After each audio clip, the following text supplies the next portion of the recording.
Mais uma vez, bom dia. Momento maravilhoso em que a gente pode glorificar o nome do Senhor. Como é bom estar aqui. Eu esqueci minha Bíblia, acho que lá dentro. Me empresta a sua Bíblia, por favor, Natan. Esqueci lá dentro. Abram suas Bíblias, por favor, em Marcos, capítulo 10.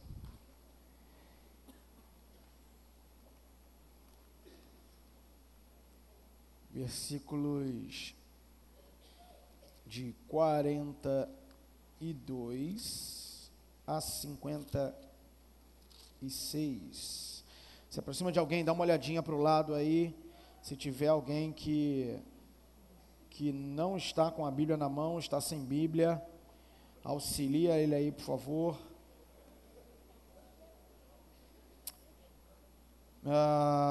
Versículo 46, desculpa, 46 a 52, ao contrário. Marcos, capítulo 10, versículo de 46 a 52. Diz assim a palavra do Senhor: Então chegaram a Jericó.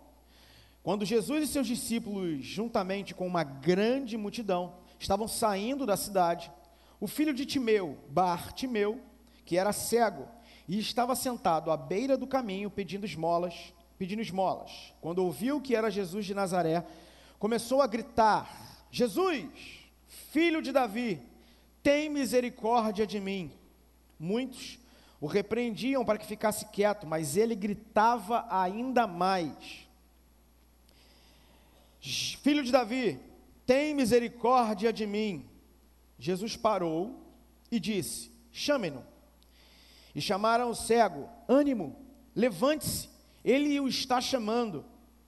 Lançando sua capa para o lado, de um salto, pôs-se em pé e dirigiu-se a Jesus. Jesus perguntou: O que quer que eu lhe faça? E o cego respondeu: Mestre, eu quero ver. Vá, disse Jesus, a sua fé o salvou. Imediatamente ele recuperou a visão e seguiu Jesus pelo caminho. Vamos orar mais uma vez, falar com o Senhor. Pai, que nesse momento, Senhor, em nome de Jesus, o Senhor possa falar aos nossos corações e mexer com aquilo que precisa ser mexido e transformar o que precisa ser transformado. Tenha liberdade no nosso meio pelo Teu Santo Espírito. Em nome de Jesus, amém. Sabe aquela sensação quando a gente sai de casa? E aí a gente sai, se organiza, de repente é uma viagem, de repente é um passeio, e a gente sai, e a gente está planejando aquilo, de repente há 1, 2 dias, ou até mais dias, e a gente faz todo aquele checklist do que tem, do que não tem que levar, do que pode, do que não pode levar, a gente vai ali enumerando, vai pensando, e de repente a gente percebe, quando a gente sai de casa, ou quando a gente está dentro de casa ainda, a gente bota a mão na cabeça e faz o quê? Eu acho que eu estou esquecendo de alguma coisa. Não é uma sensação engraçada? Porque a gente está fazendo um checklist há muito tempo, e chega no momento de sair, começa a dar aquela agonia, que a gente fica pensando: gente, o que eu esqueci? Será que eu estou esquecendo alguma coisa? E aí você fica com medo de sair no meio do caminho e se lembrar, porque geralmente é assim que acontece, né? Eu sou o rei disso, cara, eu sou o rei. Chega na metade do caminho, caramba, lembrei o que é. Vanessa, o que é? Aquele negócio, volta para pegar. Eu falei: vou voltar nada não, vamos embora. Eu fico revoltado, né, vamos embora. Mas é uma sensação diferente. O que é interessante é que, antes de perceber, a gente fica fazendo aquele exercício, né? A gente fica novamente retomando, refazendo o assunto, refazendo o percurso, refazendo o checklist, pensando o que tem, o que não tem, e esses passos são para a gente tentar não esquecer. Às vezes não dá certo, e às vezes a gente vai embora sem aquilo mesmo, e a gente lembra no meio do caminho, e ao lembrar no meio do caminho dá aquele desespero, mas a gente segue. E eu, quando geralmente esqueço, né, e quando eu lembro, eu boto a mão na testa: meu Deus do céu, lembrei o que é, e a Vanessa já sabe.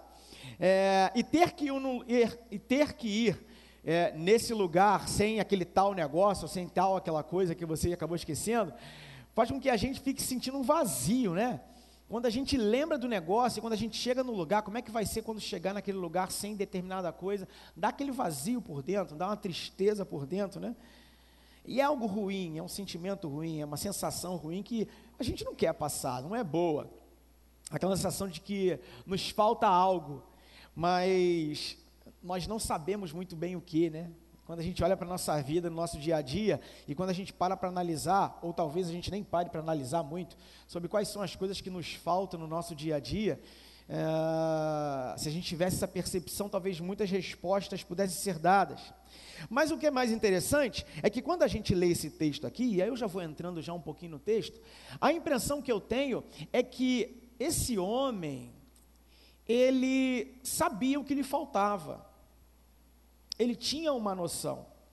E se nós, quando estivéssemos diante de Cristo, se Cristo agora, ok, tivesse na sua frente, você e ele, se ele perguntasse para você, o que quer que eu te faça? Ou, o que te falta, para ser mais específico? Será que nós saberíamos responder exatamente a esse questionamento? Para pensar um pouquinho. Eu vou deixar você refletindo por alguns segundos. Para pensar como se Jesus estivesse diante de você nesse momento e perguntasse, o que te falta? E esse é o tema da nossa mensagem hoje. O que te falta? Se Jesus te fizer esta pergunta, o que você pediria? Pensa aí, 10 segundos, vai.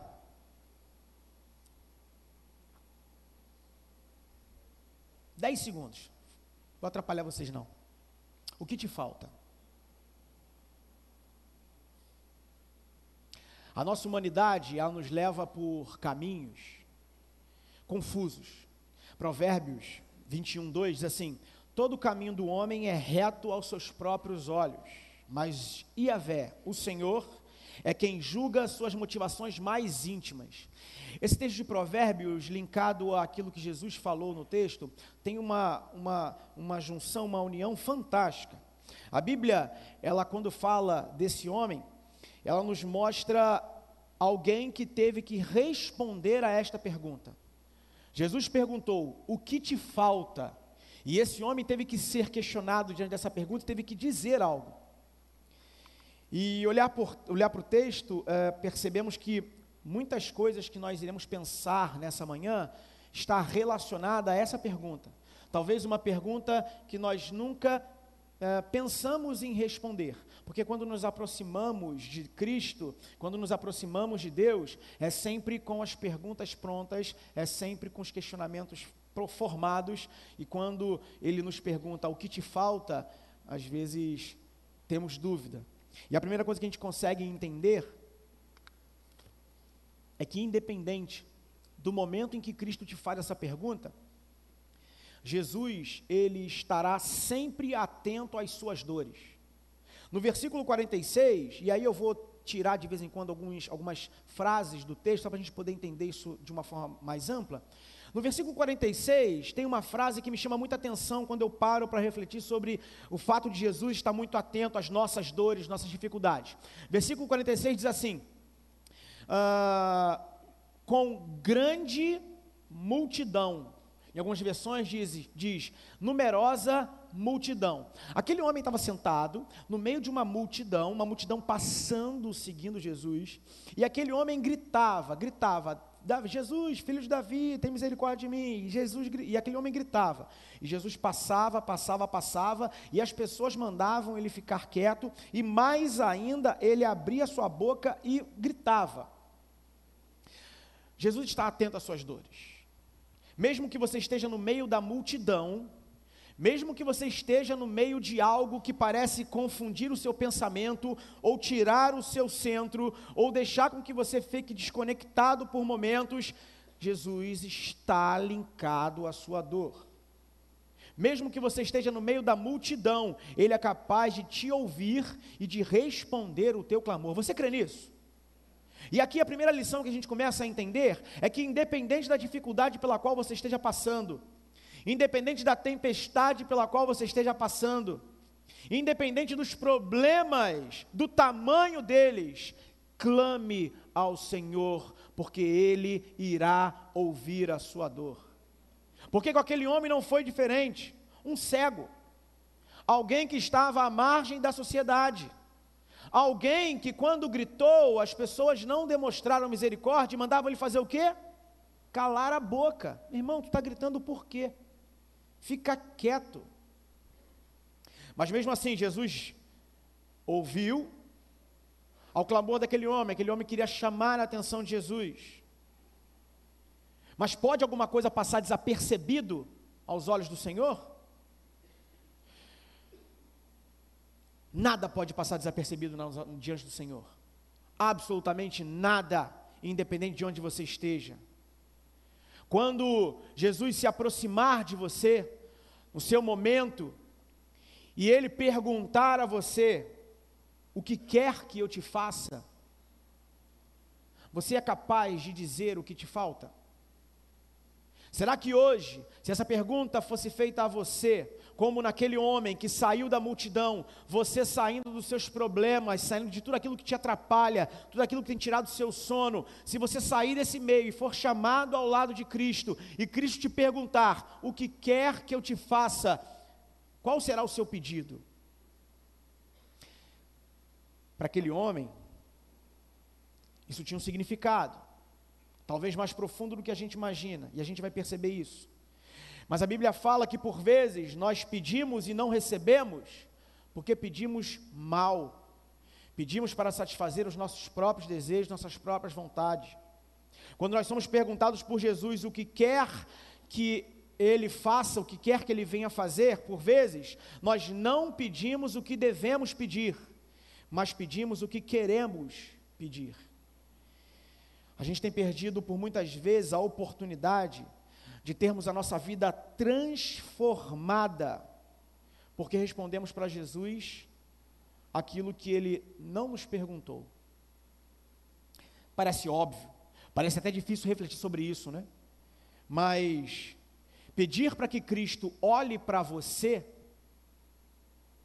é, antes de mais nada, saber o que te falta. É antes estar pronto para dar a resposta que Ele pergunta. Isso é interessante porque, por vezes, se a gente não se conhece, se a gente não sabe quem nós somos, se a gente não sabe quais são as nossas limitações e nossas dificuldades, é óbvio que quando Jesus me perguntar, eu vou sempre dar resposta daquilo que Ele não me perguntou. Eu vou responder daquilo que para mim está diante de mim. Então, se eu passo por um problema financeiro e Jesus me pergunta o que quer que eu te faça, a primeira coisa que eu falo, o que é? Senhor, eu preciso de grana para pagar minhas contas, preciso sair desse buraco. Por que a gente não pede a Jesus para Jesus transformar a nossa vida no sentido da administração financeira? Por que a gente não pede, Senhor, por que eu preciso gastar tanto dinheiro? Por que esse desejo de gastar está diante de mim? Por que eu estou... Entende? Por que quando eu estou passando por alguma dificuldade no meu relacionamento, no meu casamento, por que meu pedido geralmente é, Senhor, salva o meu casamento? Onde talvez a pergunta, quando Jesus te pergunta, né, a resposta deveria ser, Senhor, transforma a minha vida para que eu venha ser bênção na vida do meu marido. Entende? A gente, quando está diante de Cristo, e Cristo nos faz essa pergunta, e saibam que Jesus faz essa pergunta para a gente o tempo todo. Toda vez que a gente se aproxima de Cristo, Jesus faz essa pergunta para a gente, o que quer que eu te faça? Não é isso? A dinâmica? Quando a gente entra diante de Deus, a gente é levado na presença do Senhor através de Cristo. Então Cristo nos conduz a Deus, e Deus pergunta, filho, o que quer que eu te faça? E estamos pedindo as coisas erradas. Estamos nos aproximando de Deus para pedir as coisas erradas. Mas aquele homem fez o seu primeiro pedido a Jesus, não foi quando Jesus lhe perguntou. Foi quando ele falou, Senhor, tem misericórdia de mim. Essa foi a primeira pergunta, essa foi a primeira resposta que aquele homem deu para Jesus. Senhor, eu sou alguém digno de misericórdia. E quando a gente se aproxima para responder essa pergunta de Jesus, por vezes a gente não se julga como alguém digno de misericórdia. Saibam que Deus, Ele despreza um coração altivo. Agora Ele ama aqueles que têm um coração que é temente a Ele. precisamos, por vezes, nos aproximar de Deus e pedir com um coração humilde: Senhor, tem misericórdia de mim. Porque se passamos por problemas, se passamos por dificuldades, esses problemas são gerados pelos pecados que habitam em nós e que habitam na humanidade. Eu não posso culpar a Deus, eu não posso pedir para que Deus resolva os problemas que eu criei. Eu posso pedir: Senhor, me auxilia nas respostas desses problemas e me auxilia para que eu não entre neles novamente. Me ajuda nesse sentido. Aquele homem sabia quem ele era, mas não sabia o que necessitava no seu fundo. Aquele homem, ao olhar as suas dificuldades, percebia: eu sou um homem que necessito da misericórdia desse Cristo que está passando. Eu sou um homem cego, escória, um homem que está isolado da sociedade. E se trouxermos isso para os nossos dias, talvez hoje você esteja aqui se sentindo dessa forma, pequenininho, com o coração apertado, passando por problemas que ninguém sabe, só você sabe. E hoje, Cristo se apresenta diante de cada um de nós e pergunta assim: o que quer que eu te faça? Mas será que realmente nós sabemos o que nós precisamos? A primeira coisa que precisamos entender é que se nós não nos virmos como pessoas necessitadas da misericórdia do Senhor, nós não saberemos pedir nada quando Jesus passar. Se eu acho que eu sou superior, ou que eu não preciso apenas que Jesus venha curtir, né, e fazer aquilo que Ele precisa fazer na minha vida, eu não vou conseguir responder a Jesus da forma como deveria. Outra coisa que eu entendo nesse texto e que eu percebo é que por muitas vezes na nossa vida a gente chama Jesus para ser visitante e não convidado. Pastor João, na reunião do domingo passado, numa reunião que ele teve com a igreja, com o pessoal da introdução, ele falou essa frase, e essa frase para mim fez muito sentido, e eu tenho certeza que vai fazer sentido para vocês também, quando ele disse que quando nós chamamos as pessoas, né, quando as pessoas vêm até a nossa igreja, na introdução há o hábito de falar, seja bem-vindo, visitantes, né, sejam bem-vindos. Eu falei visitante hoje de novo, não me atentei para isso, mas saibam que você está vindo pela primeira vez na nossa igreja, você é um convidado. Mas por que convidado? Porque visitante dá a impressão de que o cara vem e volta, né? Visitante, ele vem, visita e vai embora, mas quando ele é convidado, ele é alguém que é importante, né? Ele é alguém que foi convidado para algo e que é importante que ele esteja ali. Por isso que agora a gente tem tentado mudar essa nomenclatura, né, de visitante e convidado. O convidado faz muito mais sentido para aquilo que a gente tem como proposta de igreja hoje. Mas aí a pergunta que eu faço é: Jesus, ele é o seu visitante ou ele é o seu convidado? Você convida Jesus ou ele apenas é o seu visitante? Versículo 50. Toda vez que a gente fala sobre esse texto, pega aí para você ler junto comigo. Toda vez que a gente lê esse texto, a primeira coisa que salta aos nossos olhos é lançar a capa. Né, por uma questão cultural, a capa era muito importante naquela cultura, né, tinha um significado, e talvez a capa para aquele homem fosse o último sinal de dignidade daquele homem, né? E aí a Bíblia fala que ele larga a capa e de um salto vai ter com Jesus. A capa realmente chama muita atenção, por essa questão cultural, né? É quando ele se desprende completamente de quem ele é, ou daquilo que talvez ele entenda sobre si, né? Eu sou alguém que tem misericórdia, eu não preciso dessa capa, eu não sou nada com ou sem essa capa, então eu vou diante de Jesus. A capa tem simbolismo. Mas sabe o que me chamou a atenção também? De um salto foi ter com Jesus. Gente, o cara era cego, ok? Cego. Você já tentou andar com os olhos fechados? Nunca tentou? É fácil ou é difícil? É muito difícil, não é? Andar com os olhos fechados? É difícil. Pensa saltar com os olhos fechados. É fácil ou difícil?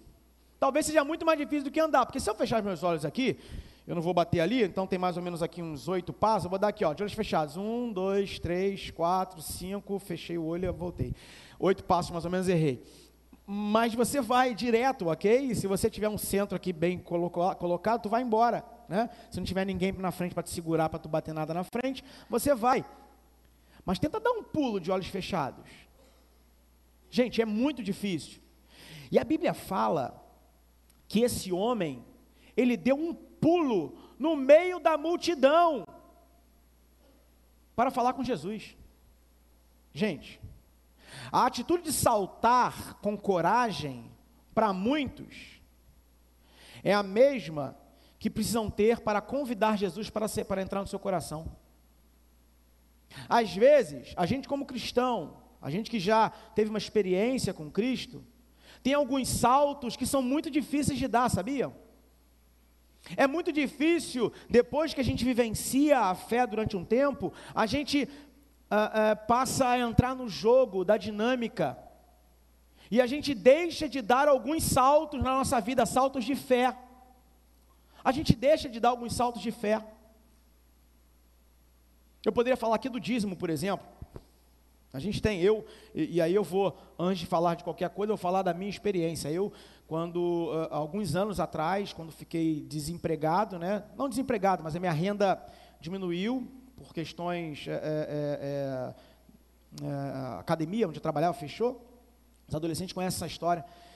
Durante um tempo, eu deixei de dar meu dízimo, porque eu entendia que Deus, ele não ia ficar chateado comigo, porque eu era um cara fiel, um cara que participava das coisas da igreja, e que meu dízimo era meu tempo, e aí eu tinha dívidas para pagar, né, porque minha renda diminuiu muito, e aí eu deixei de dar meu dízimo, porque eu entendi que tinha que ser dessa forma. Cara, esse era meu passo de fé, esse era meu salto, e que durante um tempo eu deixei de dar, porque eu acreditei que essa era a melhor forma de lidar com as coisas. Às vezes a gente que já tem a vivência cristã durante muito tempo, a gente deixa de dar saltos de fé, como aquele homem deu. Aquele homem não sabia se ele ia tropeçar em alguém, se ele ia cair, ou se ele de repente saltou muito alto e perdeu a percepção do chão. Sabe quando a gente está descendo a escada e a gente acha que a escada acabou, tem mais um degrau? Que a gente acha que acabou e a gente cai? Então, aquele homem não estava preocupado com isso, ele era cego, ele deu o passo de fé dele. E às vezes a gente deixa de dar passo de fé por concepções que a gente cria. Então só um alerta aí, que isso durante muito tempo mexeu muito no meu coração, e até que Deus me fez entender algumas questões, e aí minha mentalidade se modificou por causa disso. Mas nós às vezes deixamos de dar passos de fé, saltos na direção de Cristo, porque Ele nos diz para agirmos de tal forma que nós tenhamos coragem para tomar essa decisão, e a gente tem medo, é como se a gente não acreditasse naquilo que Cristo diz. E às vezes dar um salto de fé é difícil para aquele cara, para aquela pessoa que não conhece a Jesus. Por quê? Pensa nos amigos, pensa na vida que leva, pensa na situação que tem, e pensa em tudo. Não, mas aí como é que vai ser? Você está doido para entregar a vida, percebe que está no momento, mas não tem a coragem de dar o salto na direção de Cristo necessária para poder entregar a vida a Jesus. Na vida de algumas pessoas, Jesus só passa como um visitante. Mas Cristo, quando nos chama, Ele nos convida. Cristo nos convida. Ele não nos chama para nos visitar, para que a gente visite Ele. Ele faz o convite, para que nós estejamos na presença dEle, e para que nós sejamos impactados, nós sejamos convidados de honra no banquete dEle. Talvez o que nos falta é justamente dar esse salto na direção de Jesus, um salto sem medo do que vai acontecer, é ter coragem de assumir o nosso papel, é convidar o próprio Cristo para habitar em nosso coração, mas também é ter coragem de assumir o nosso papel quanto cristão, dentro da nossa comunidade de fé, na nossa família, na nossa sociedade, onde quer que a gente esteja. Quando a gente tem medo de assumir algo, é porque nós olhamos para as nossas possibilidades. Mas se eu sei quem eu sou, e se eu vejo que eu não sou capaz em mim mesmo, e que eu preciso do Espírito Santo para me capacitar, Então, se eu não me vejo capaz, eu não assumo a responsabilidade. O que quer dizer com isso?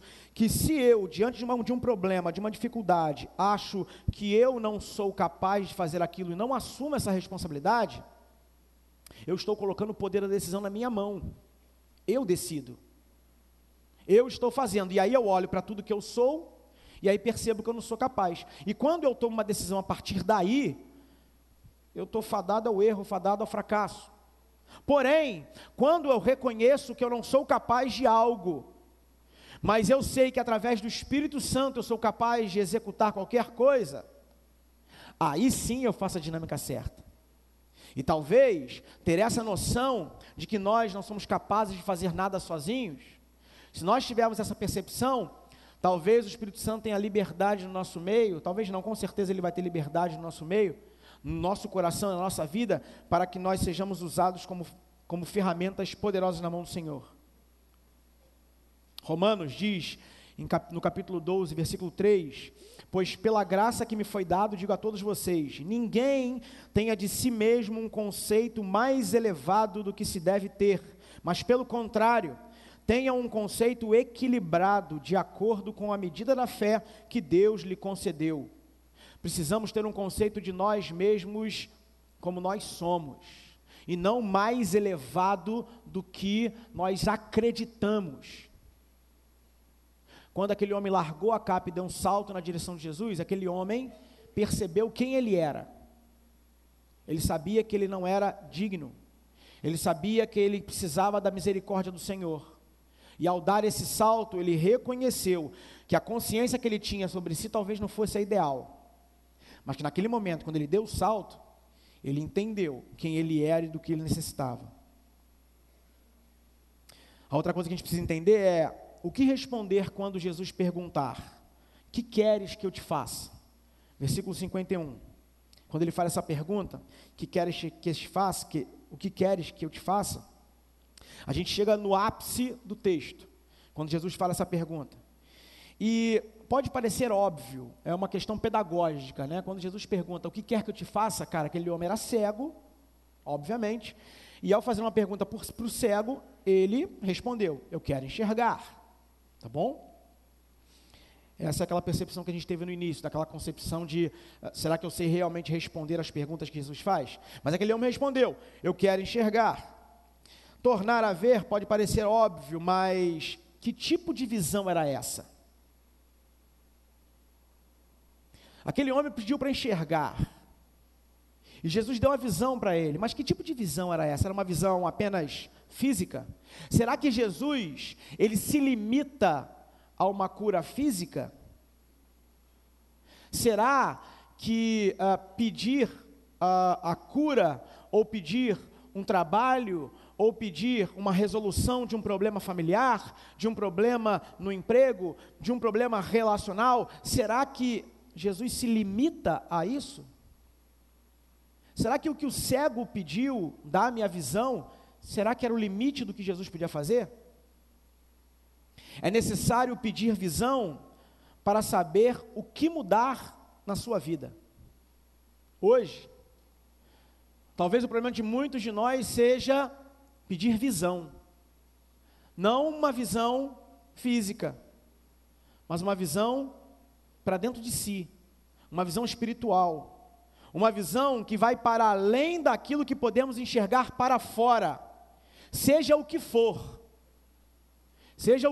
que precisamos enxergar, alcançar uma bênção para você ou para sua família, ou alcançar uma cura, ou alcançar um resultado positivo para a vida, tanto faz,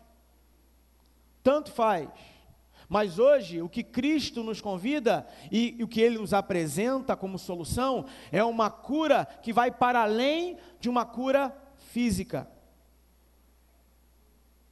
Jesus tinha uma outra forma de entender, dar visão para aquele homem, e aí a gente chega naquele ponto, em que a gente fala e que a gente questiona, por que Jesus faz aquela pergunta para esse cara? Será que esse homem realmente sabia qual era o potencial da pergunta de Jesus? Será que esse homem sabia exatamente o alcance da cura que Jesus poderia proporcionar a ele? Pega lá o texto o versículo 52. Eu vou ler em outra versão. Eu queria que alguém aqui na frente, que tivesse a versão, que dissesse assim, no versículo 52, a sua fé te salvou. Quem tem essa versão aí? Então, lê para mim, por favor. A sua fé te salvou. Quem mais tem essa versão, a sua fé te salvou? Ok. Em outras versões está a sua fé te curou, né? Essa palavra que traduz a palavra salvou, ela pode ser usada nos dois critérios, ok? Tanto como cura, algo que é momentâneo, algo que é naquele momento, algo que é imediato, mas ela também pode dar, a percepção ela pode ser traduzida também como salvou. E aí fica estranho. Por que foi usada uma palavra? Por que Jesus usou uma palavra que tivesse essa dubialidade? Jesus diz que a sua fé te salvou e não curou. Estranho, porque esse homem pediu para ser curado e não salvo. E em nenhum momento ele pediu: Senhor, me salva, Senhor, me cura, eu quero ver. Bartimeu sabia quem ele era e sabia o que desejava, mas não sabia o tamanho daquilo que Cristo poderia fazer por ele. Cristo daria aquilo que ele precisava e não o que ele queria. Precisamos orar, precisamos nos aproximar de Deus, sabendo clamar por aquilo que nós precisamos e não por aquilo que queremos. Precisamos ter maturidade para olharmos para dentro de nós e sabermos quem nós somos, olharmos para as nossas mazelas, porque só assim a gente tem a possibilidade de mudança. Aquele que acha que precisa largar tudo, mas não precisa largar a capa, esse não é digno de entrar na presença do Senhor. Aquele que acredita que do jeito que está bom, essa pessoa não é digna de entrar na presença do Senhor. Aquele que não tem a coragem de dar um salto na direção de Cristo, não é digno de estar na presença do Senhor, porque Cristo não se contenta com a salvação apenas do corpo, mas Cristo veio para nos libertar das amarras do pecado, salvar a nossa alma do destino que era proposto para cada um de nós, que é a morte eterna. Mas aquele que aceita Jesus está salvo, salvo pelo sangue derramado na cruz do Cordeiro, amém? E apenas assim, apenas desse jeito, Jesus não se contenta em salvar apenas sua visão. Jesus, Ele quer mudar quem você é de dentro para fora. Talvez você esteja passando por problemas que você não pediu para ter. Talvez hoje você esteja passando por dificuldades que você nunca imaginou passar. Mas quando clamar ao nome do Senhor, não clame apenas pela resolução de um problema. Clame ao Senhor e peça: Senhor, o que eu posso fazer para me transformar numa pessoa mais parecida contigo? Porque até nos problemas, até pelas dificuldades que você passar, as pessoas vão ver Cristo sendo resplandecido na tua vida. Efésios 3:20 diz assim: ora, aquele que é poderoso para fazer tudo muito mais abundantemente além daquilo que pedimos ou pensamos, segundo o poder que em nós opera. A fé que depositamos em Cristo é para a salvação, que começa nesta vida. Então você pode orar pela cura? Pode, amém por isso.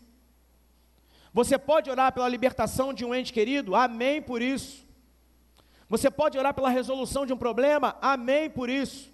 Mas saiba que Cristo não se limita a isso. Não podemos nos aproximar de Deus como um visitante, mas como aquele que é convidado a entrar em nossas vidas e modificar a nossa história, zerar o jogo. Sabe, quando você olha para trás e se arrepende de muita coisa que você faz? Sabe quando você olha para trás e de repente não tem orgulho das coisas que você fez? Então, Cristo te convida a zerar o jogo. Game over para aquela vida e start para a nova, filho. A libertação, a salvação que Cristo nos promete, ela começa nessa vida, na libertação do erro, nas noções que nós temos que são corruptas, na pureza moral, no perdão do pecado e na paz abençoada de uma alma reconciliada com Deus. A salvação de Cristo se apresenta para isso nas nossas vidas. Salvação que começa nessa vida e vai até o retorno de Cristo. Amém? Porque Ele vai voltar e vai buscar os que são seus. Isso vai acontecer. E é para isso que Cristo nos convida. E aí no versículo 52, torne a enxergar, foi a palavra de Jesus. E a Bíblia diz que no versículo 52, a Bíblia diz que imediatamente ele tornou a ver e, olha que interessante, vá, disse Jesus, a sua fé te salvou. E imediatamente ele recuperou a visão e, a palavra tornou, ela é interessante também porque alguém que torna a fazer algo significa que um dia ela já fez e deixou de fazer. A gente não sabe o tempo em que esse homem foi cego, a gente não tem, a Bíblia não nos diz isso. Mas a Bíblia diz que tornou a ver. Então, se ele já enxergou um dia, por algum motivo deixou de ver. E por vezes, nós estamos tão perdidos em nossos delitos, tão perdidos em nossas dificuldades, tão perdidos nas nossas limitações, que nós perdemos a nossa visão. Nós temos a nossa visão turvada, e a forma de enxergar essa vida fica comprometida. E eu poderia dar 1 milhão de exemplos aqui também. Mas uma coisa que, por exemplo, só para poder entender qual o caminho que eu estou seguindo e o que eu estou pensando. Cara, cristão pensar que bandido bom é bandido morto, cara, não dá. Meu irmão, não dá. Eu fui assaltado, então eu posso falar isso aí, tá? Eu posso falar. Não tem aquela coisa de, você nunca passou, né? Eu já passei. Fui assaltado, o cara saiu do carro, me mandou sair do carro, puxou a arma, botou a arma na minha barriga, engatilhou a arma para atirar. Ok? Falei, meu irmão, não tenho nada, pega o que você quiser aí, fica à vontade aí. Saí de perto do cara, o cara foi, pegou o que tinha que fazer, foi embora. Então eu passei por uma situação de quase morte, entende? Passei, e a primeira coisa quando a gente entrou no carro foi assim, vamos orar? Vamos orar, depois a gente vai para a delegacia, vamos orar primeiro. A nossa mente fica turvada, a nossa vista fica turvada, e aí a nossa percepção da realidade se perde. Bandido bom é bandido que entregou sua vida a Jesus e deixou de ser bandido, e agora é um irmão nosso, em nome de Jesus. A gente não pode propagar isso, a gente não pode ser conivente com esse tipo de fala. Bandido bom é bandido convertido, porque o que nós temos de diferente do bandido? Só porque a gente não matou? Só porque a gente não roubou? Porque a gente não estuprou? Nós somos dignos só por causa disso? Acho que não, né? Não tem nada a ver com aquilo que a gente acredita e da forma como a gente acredita. Eles só cometem mais pecados que a gente, ou outros tipos de pecado.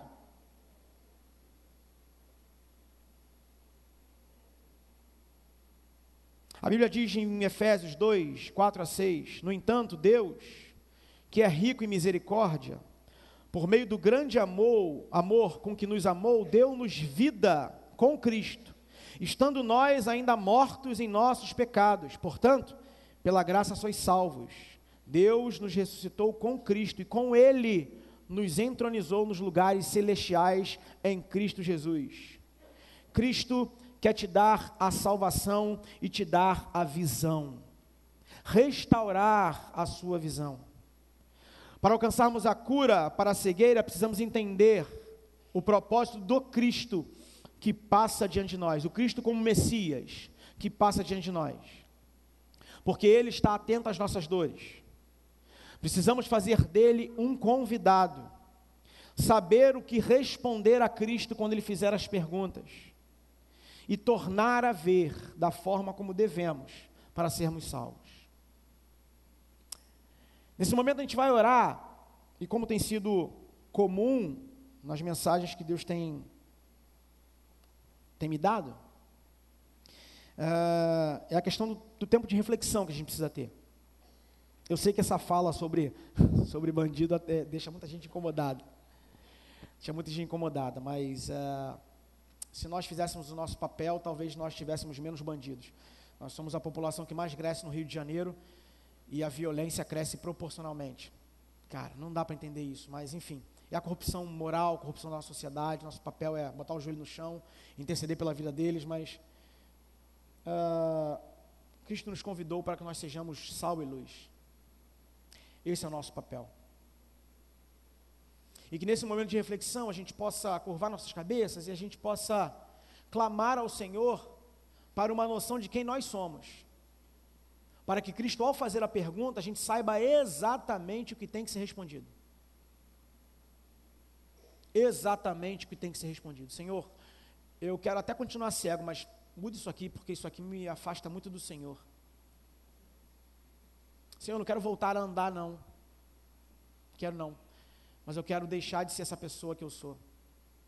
Porque tanto faz, se você estiver cego ou com a perna ruim. Você vai para o céu, cara. E lá você vai ganhar um novo corpo. E Cristo vai se alegrar porque Ele vai poder olhar para você e dizer assim, servo bom e fiel. Ore ao Senhor nesse momento, mas ore refletindo sobre quais são as perguntas, de que forma você precisa responder às perguntas que Cristo está fazendo. Feche seus olhos aí e vamos orar ao Senhor. Pai, em nome de Jesus, a gente entra na Tua presença, pedindo, Senhor, que o Senhor sonde os nossos corações. E aí, Senhor, essa palavra sondar, talvez ela ganhe uma proporção diferente hoje. Porque não é apenas uma palavra que fica pelo caminho, ou que a gente use corriqueiramente, ou no meio de uma oração, mas é sondar para achar alguma coisa. É como se faz a sonda é para achar. Então, Senhor, que só possa nesse momento, pelo Teu Santo Espírito, sondar os nossos corações e descobrir, revelar até mesmo para nós o que precisa ser transformado. Pai, uma pergunta importante como essa, o que queres que eu te faça, vinda do Senhor, ela não pode ser respondida de qualquer coisa, Senhor, de qualquer forma, porque o Senhor quer muito mais, além do que pensamos ou imaginamos. O Senhor é capaz de muito mais e nós cremos nisso. Pai, feridas na alma, feridas no comportamento, feridas na atitude, Senhor, que sejam curadas em nome de Jesus e que novamente o sorriso esteja nos nossos rostos. Pai, por vezes nós respondemos a essa pergunta sem saber, ou às vezes nem sabemos o que responder. Mas Pai, quando nós entendemos que nós precisamos ser mais parecidos contigo, a estatura de varão perfeito que é Cristo Jesus, todas as nossas respostas para essa pergunta precisam girar em torno disso. O que me atrapalha para ser mais parecido com o Senhor? E aí, Deus, quando a gente entender isso, quando aquilo que foi sondado estiver claramente diante da gente, Senhor, o mundo irá se abrir e nós seremos verdadeiramente bênção onde quer que a gente esteja, porque cada vez mais nós não vamos ter apenas os nossos problemas resolvidos, as nossas curas liberadas, as nossas dificuldades resolvidas, não, Senhor. Nós iremos resplandecer a Tua luz em nós, porque nós seremos mais parecidos com o Senhor, e abençoaremos mais vidas, e pregaremos Jesus com as nossas vidas. Pai, em nome de Jesus, nos alcança nessa manhã, e continue falando aos nossos corações, no nome santo e poderoso de Jesus, amém. Natan,